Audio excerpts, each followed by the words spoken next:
Assalamualaikum warahmatullahi wabarakatuh. Salam sejahtera buat kita semua. Dalam kesempatan kali ini saya akan memberikan materi hukum pengantar ilmu hukum bagian kedua. Sebelum kita lanjut kepada pembahasan materi ini, terlebih dahulu klik yang satu ini.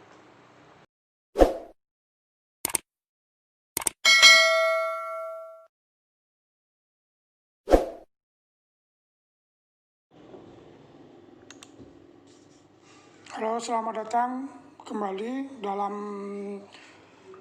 pengantar ilmu hukum bagian kedua. Nah, dari saat ini kita akan membahas mengenai pengertian tentang hukum. Ya, bagi yang ingin mempelajari tentang hukum pasti timbul sebuah pertanyaan. Apakah hukum itu? Sebenarnya para sarjana telah lama mencari suatu batasan tentang hukum, tetapi belum ada yang dapat memberikan satu batasan atau definisi yang tepat. Nah, batasan-batasan yang diberikan adalah bermacam-macam, berbeda satu sama lain dan tidak lengkap.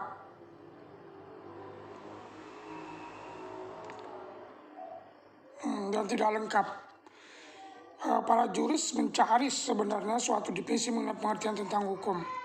Nah, apabila ucapan tersebut dikaji, memang terkandung kebenaran karena sampai sekarang para sarjana belum ada yang memberikan definisi yang sama. Apakah mereka itu sarjana hukum dari luar maupun dari dalam negeri?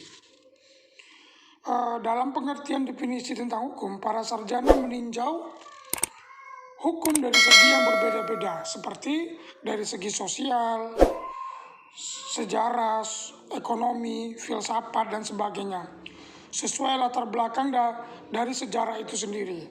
Nah, hukum di sini adalah gejala sosial yang selalu berubah-ubah, mengikuti perkembangan yang ada dalam masyarakat yang dipengaruhi oleh zamannya. Oleh karena ini, seperti saya jelaskan tadi, tidak ada satupun sarjana yang dapat merumuskan apa itu hukum.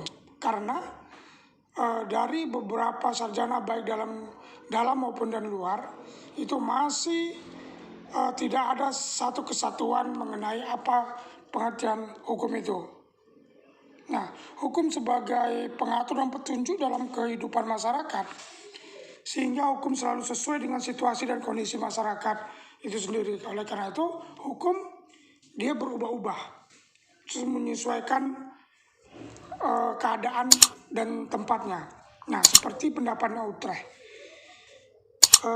Beliau sependapat sebenarnya dengan pendapatnya Apeldoorn bahwa untuk memberikan suatu definisi yang tepat tentang hukum adalah tidak mungkin hukum mengatur hubungan di dalam masyarakat antara orang dengan orang atau dengan anggota masyarakat yang satu dengan anggota masyarakat yang lain.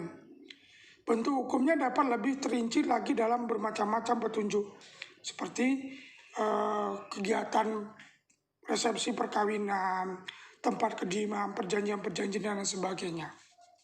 Nah, sebagai gejala masyarakat atau gejala sosial, hukum baru ada apabila ada masyarakat. Nah, tidak ada satupun di dunia yang saat ini tidak memiliki hukum. Artinya, hukum akan ada apabila ada masyarakat, dan masyarakat akan tentram jika ada hukum, seperti itu. Nah, sebagai gejala sosial, hukum baru ada apabila ada masyarakat. Tanpa adanya masyarakat tidak akan ada hukum, dan hukum akan selalu berkembang seirama dengan pertumbuhan masyarakat. Nah, karena itu maka untuk menjawab pertanyaan apakah hukum itu, sebaiknya diadakan pembahasan tentang arti hukum dari segi etimologi. Apa dari etimologi hukum? Kita akan lihat dari bahasa hukum itu, pengertian dari bahasa hukum. Nah, hukum berasal dari bahasa Arab dan merupakan bentuk tunggal. Nah, kata jamaknya adalah alkas, yang selanjutnya diambil alih dalam bahasa Indonesia menjadi hukum. Di dalam pengertian hukum, terkandung pengertian pertalian erat dengan pengertian yang dapat melakukan paksaan. Kedua, reh. Reh berasal dari bahasa rectum dalam bahasa Latin yang mempunyai arti bimbingan atau tuntunan atau pemerintahan. Nah, bertalian dengan rectum dikenal juga dengan kata rek, yaitu orang yang pekerjaannya memberikan bimbingan atau memerintah.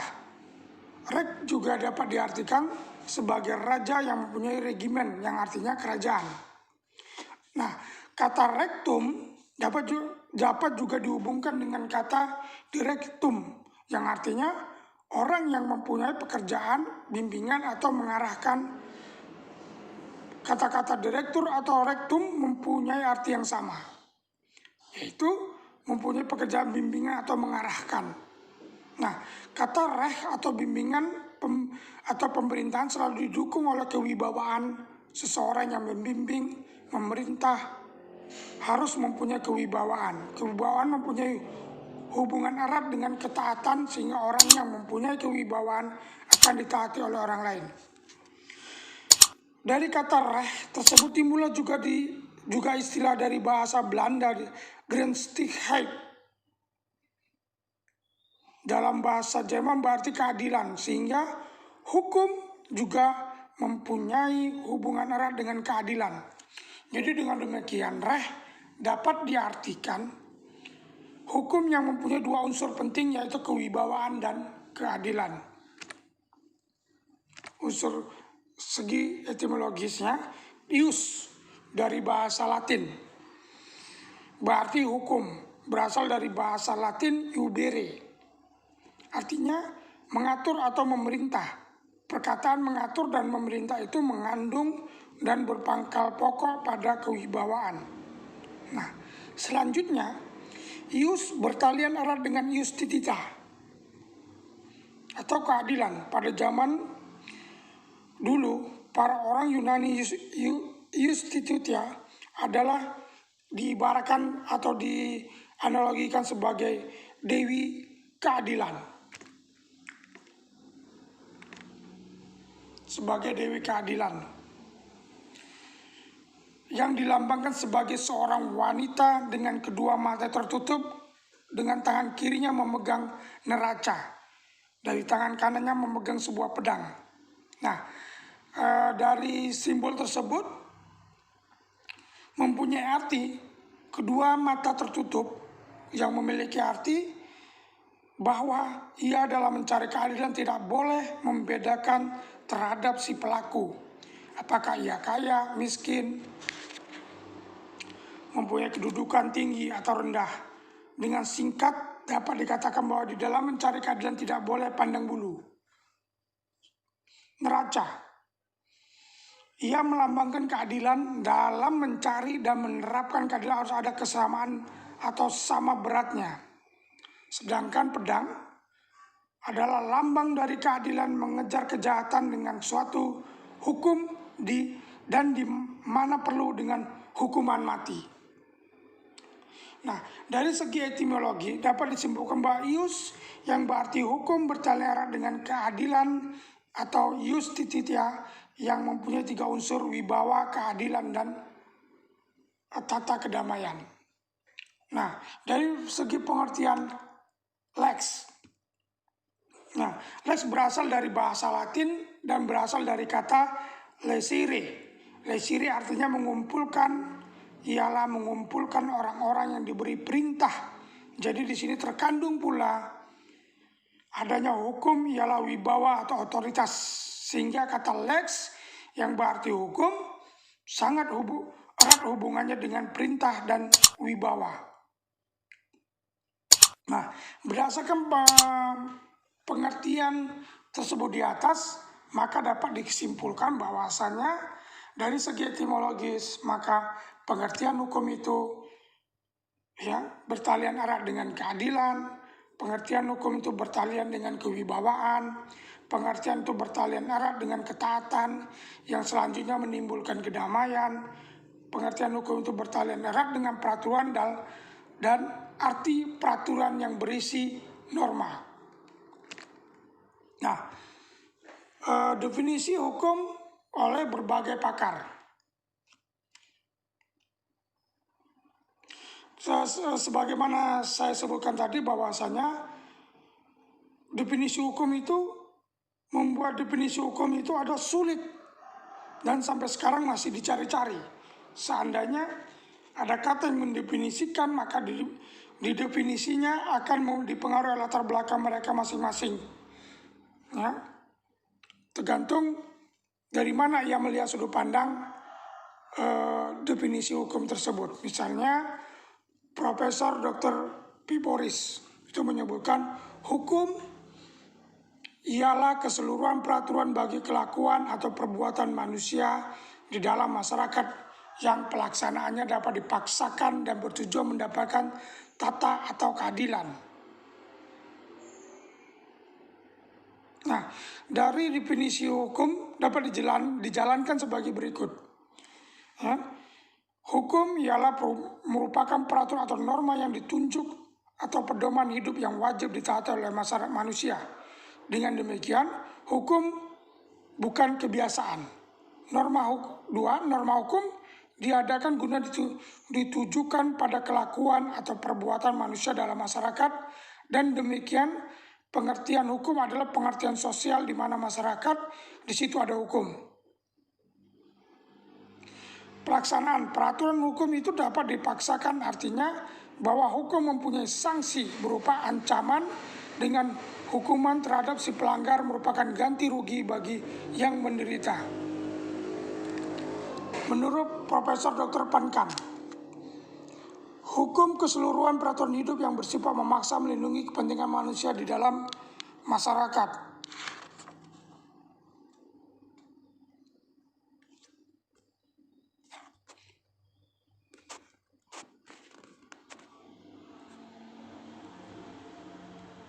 Hukum masyarakat. Profesor Mr. Dr.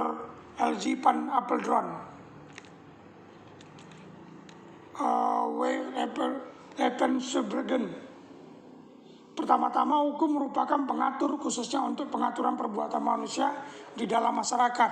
Kontrowitz, hukum adalah keseluruhan peraturan sosial yang mewajibkan perbuatan lahir yang bersifat keadilan serta dapat dibenarkan.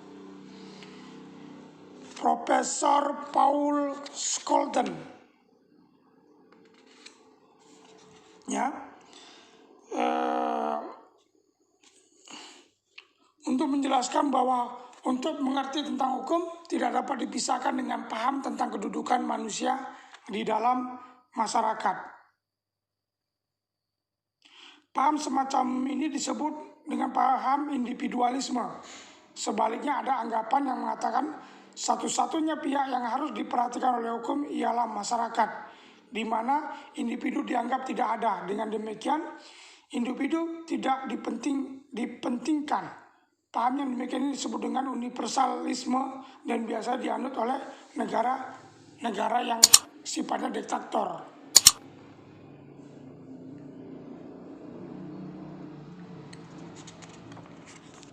Nah, seperti selanjutnya Prof. Paul Scholten menjelaskan bahwa untuk membatasi pengertian hukum tidak mungkin hanya dapat melukiskan di dalam satu kalimat. Hal ini disebabkan hukum sangat banyak seginya yang sangat kompleks. Oleh karena itu, untuk memberikan batasan terhadap arti hukum, paling sedikit berisi atau mengandung unsur Rex is Bevel atau hukum adalah perintah. Yang dimaksud dengan perintah ialah peraturan yang berasal dari negara kepada individu dan masyarakat. Pengertian Rex is Bevel khususnya berlaku di lapangan di bidang publik, yaitu negara pada umumnya, dan pidana di dalam peraturan hukum itu adalah perintah dari negara kepada warga negara untuk ditaatin. pelanggaran terhadap perintah tersebut, maka negara dengan perantaraan pelengkapnya mengambil persangkaan atau inisiatif untuk mempertahankan hukum tersebut. Misalnya menahan, menangkap, diajukan ke muka pengadilan dan sebagainya, dan lain sebagainya. Nah, yang unsur keduanya, Recht is berlauf atau izin. Suatu izin yang diberikan oleh negara kepada segenap individu agar setiap individu dapat melaksanakan tugasnya sebagaimana mestinya. Recht is belofte atau janji. Janji yang diucapkan oleh seorang kepada pihak yang lain dan sepanjang tidak bertentangan dengan peraturan yang berlaku adalah merupakan hukum undang-undang bagi pihak yang berjanji.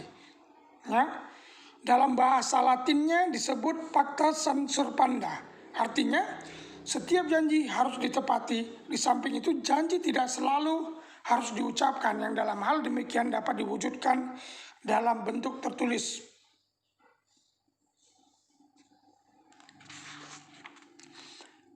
Recht is deposit atau yang disediakan. Recht is deposit atau hukum yang disediakan ialah peraturan undang-undang yang telah dibuat oleh negara untuk dipergunakan kepada setiap warga negara. Mr. Ikes, unsur kewibawaan dan unsur kelakuan, unsur penguasa, unsur kewajiban dan unsur kelakuan.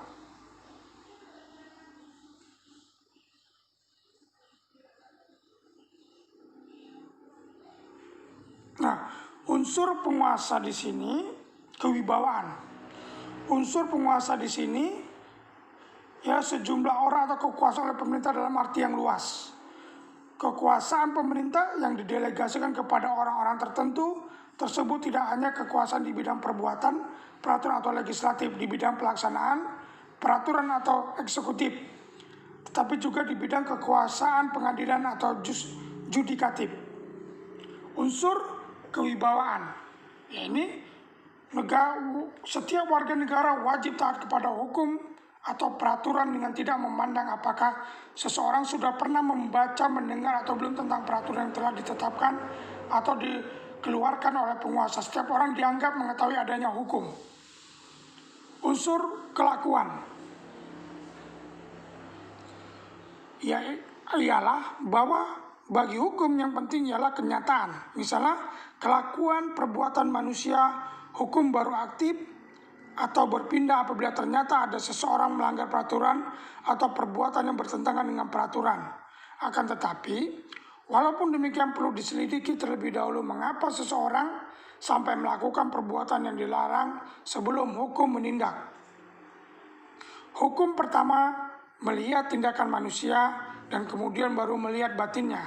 Sehingga dengan paham tersebut dalam ilmu hukum timbullah yang dinamakan rechtspositivisme atau aliran hukum positif.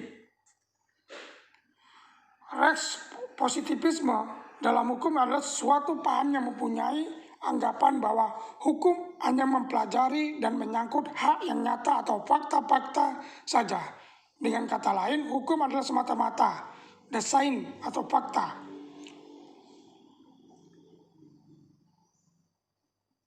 Nah, Dr. Utrecht SH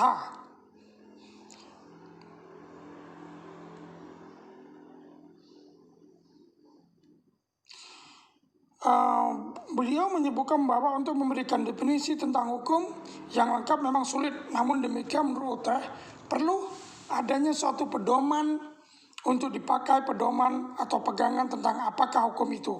Nah, pedoman yang dimaksud Utrecht untuk dicapai sebagai pegangan sebagai itu adalah hukum adalah himpunan petunjuk-petunjuk hidup, tata hukum suatu masyarakat dan seharusnya ditaati oleh anggota masyarakat yang bersangkutan. Mr. Tirtamit Jaja SH. Semua menemukan definisi hukum adalah semua aturan atau norma yang harus ditaati dalam tingkah laku, tindakan-tindakan dalam pergaulan hidup dengan ancaman harus mengganti kerugian jika melanggar aturan-aturan itu akan membahayakan diri sendiri atau harta. Umpamanya, orang akan kehilangan kemerdekaannya, didenda, dan sebagainya. Marhanis Abdul Hai. Hukum ialah segala ketentuan yang mengatur tingkah laku di dalam pergaulan masyarakat. Nah, oleh karena itu, dibahas sudah lihat, kita sudah mengetahui dari beberapa pakar hukum, baik dari dalam maupun dari luar, tidak ada satu keseragaman mengenai apa definisi dari hukum itu. Setiap pakar akan memberikan definisi yang berbeda tentang hukum, karena hukum itu tidak dapat dilihat ujungnya. Karena hal ini disebabkan hukum selalu berkembang mengikuti keadaan perkembangan yang ada di dalam masyarakat. Nah, dari segi hukum dalam berbagai arti, hukum menurut pandangan masyarakat dapat dilihat berbagai arti.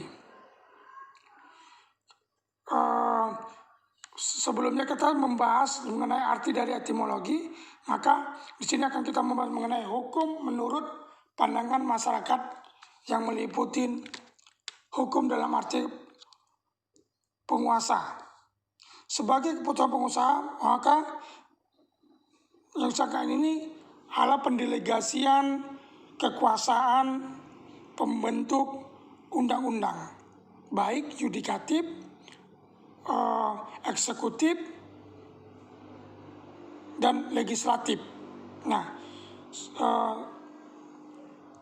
hal ini contoh Undang-Undang Dasar 1945, keputusan Presiden, peraturan pemerintah, keputusan Menteri, peraturan daerah. Peraturan tersebut dibuat oleh yang berwenang, dalam hal ini badan legislatif.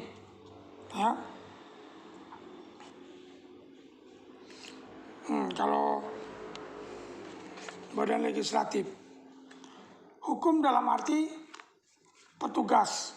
Di sini ada polisi, jaksa, kehakiman, dan lembaga pemasyarakatan. Hukum dalam arti sikap tindak.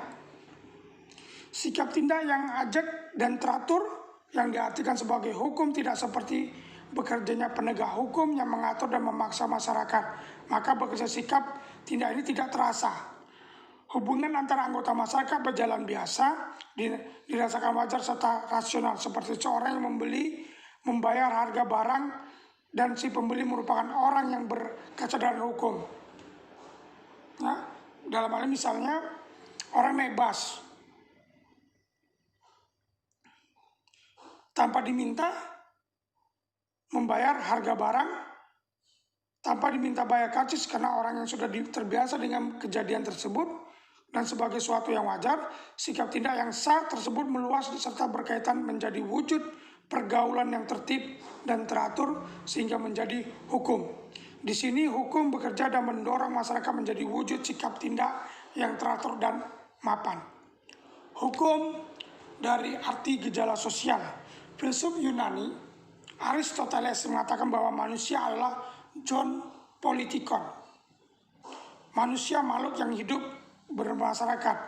Sejak lahir sampai meninggal manusia hidup dalam masyarakat. Sejak lahir sampai meninggal manusia hidup dalam pengamalannya di antara manusia yang lain. Dalam kehidupan bermasyarakat itu manusia sering membutuhkan satu dengan yang lainnya. Tidak ada manusia yang hidup tidak bermasyarakat. Hukum dalam arti kaidah. Sebagai kaidah atau norma hukum,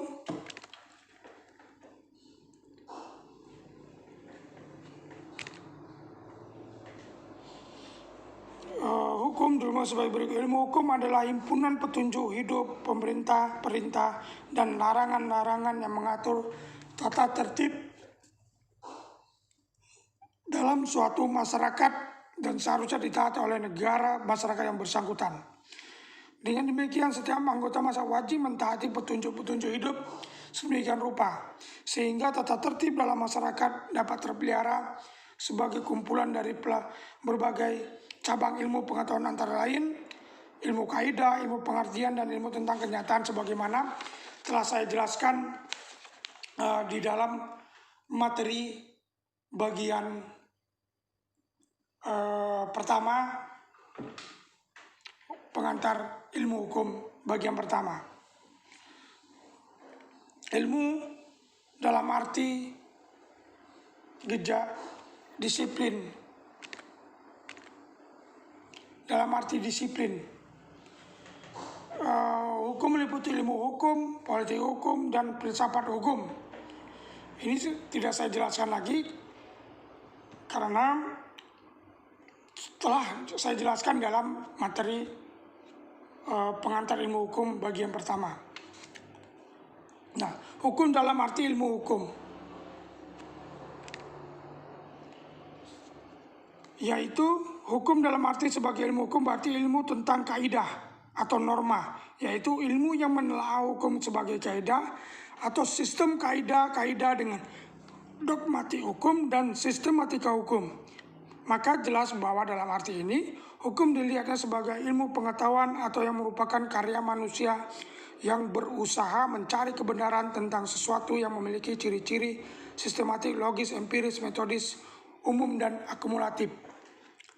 Hukum dalam arti tata hukum.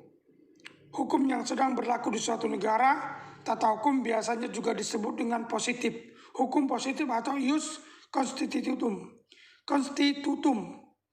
Ya, hukum ini mewujudkan dengan peraturan yang saling berhubungan dan saling menguntungkan. Tata hukum meliputi perbuatan apa yang boleh dilakukan dan perbuatan apa yang tidak boleh dilakukan. Nah, demikian pertemuan pengantar ilmu hukum bagian kedua ini.